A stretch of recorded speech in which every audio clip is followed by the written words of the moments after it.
uno de los reportes que comúnmente son más usados durante la dirección y la gestión de un proyecto es justamente el reporte de estado del proyecto. El reporte de estado nos permite comunicar cuál es la salud que tiene nuestro proyecto a los diferentes interesados y llega a ser clave justamente para comunicarnos con los diferentes interesados dentro de nuestro proyecto. En este video vamos a ver cuáles son los elementos más importantes que debemos considerar justamente al momento de elaborar un reporte de estado. Mi nombre es Marco Calle y en este canal me dedico a hablar acerca de temas de gestión de proyectos, en especial los temas relacionados al examen de certificación PMP, CAPM y ACP. Así que si estás estudiando para estas certificaciones, puedes revisar marcocalle.com, en donde podrás encontrar cursos, simuladores y adicionalmente podrás participar en nuestras sesiones semanales de estudio. Todos los enlaces los podrás encontrar justamente en la parte baja de este video. Ahora veamos cuáles son los elementos que deberías considerar siempre cuando vayas a realizar un reporte de estado. Adicionalmente, si quieres conocer cómo realizar un reporte de estado y quieres ver un ejemplo justamente de cómo se hace un reporte de estado, puedes ver el video que lo encontrarás en la parte de arriba. Sin embargo, te recomiendo mucho que revises este video para que veas cuáles son estos elementos que debemos considerar y utilizar en un reporte de estado y cuál es su importancia y por qué deberíamos considerarlos.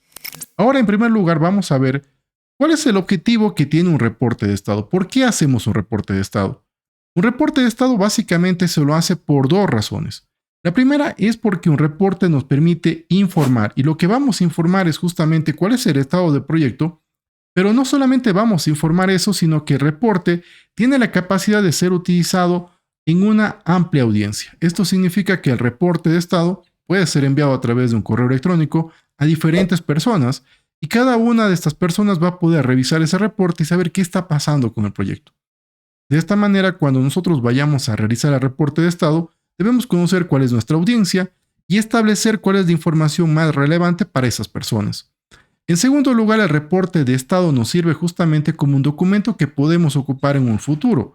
Y más que eso, es un documento futuro del proyecto, porque dentro del reporte de estado nosotros colocamos cuál es el estado, qué es lo que está pasando con nuestro proyecto, cómo le está yendo el proyecto en función del cronograma, de su presupuesto, de los hitos que tiene que cumplir. De esta forma, el reporte de estado nos sirve muchísimo por estas dos razones. Una vez que hemos visto cuáles son los objetivos del reporte de estado, veamos cuáles son sus componentes. Y un componente principal o algo que deberíamos considerar siempre es, en primer lugar, establecer una información básica. Es importante establecer la información básica del proyecto. Esto significa básicamente que nosotros tendríamos que colocar la información del proyecto. Por ejemplo, el nombre del proyecto, quién es el director, cuál es la fecha en la que se está haciendo y quién es el patrocinador o el cliente del proyecto.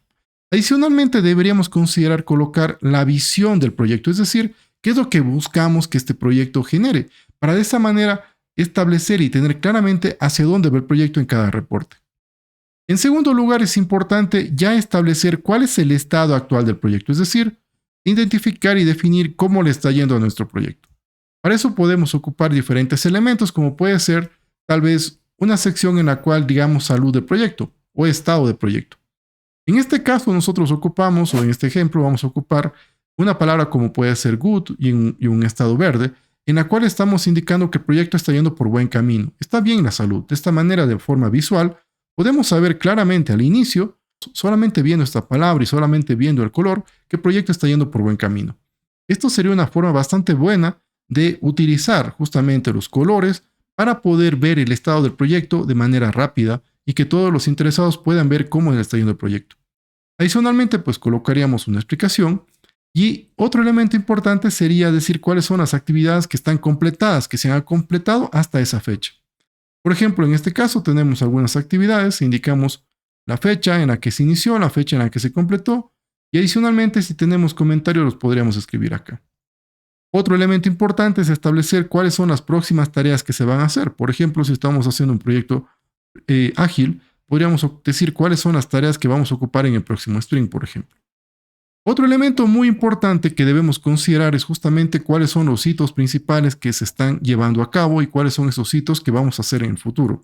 De esta manera, nosotros podríamos colocar cuáles son los hitos principales que se han hecho. En este caso, podemos decir que se han hecho estos 3 hitos que se están cumpliendo justamente con lo establecido y su estado está ok. De esta manera, podríamos tener un elemento como el que tenemos acá, como el que sigue aquí, en donde tenemos cuáles son los riesgos identificados, cuál es su severidad, si es alta, media y en qué fecha este riesgo fue identificado. Estamos hablando de riesgos identificados. Podríamos tener acá problemas, tal vez, que han sido los que se presentan, y los problemas, como sabemos, son elementos que han sucedido, y por ende nosotros tenemos que indicar qué acción estamos haciendo para solventar ese problema. Otro elemento que podríamos considerar es colocar información adicional en donde podríamos informar acerca de otros elementos que vale la pena que consideremos.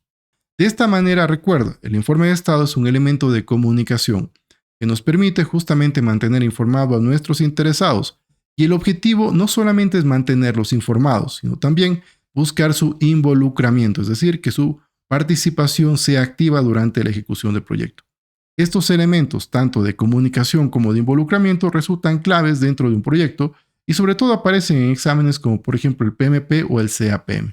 De esta manera, si estás estudiando para el examen de certificación PMP, puedes revisar el video que lo encontrarás en la parte de acá. Saludos y nos vemos en el próximo video.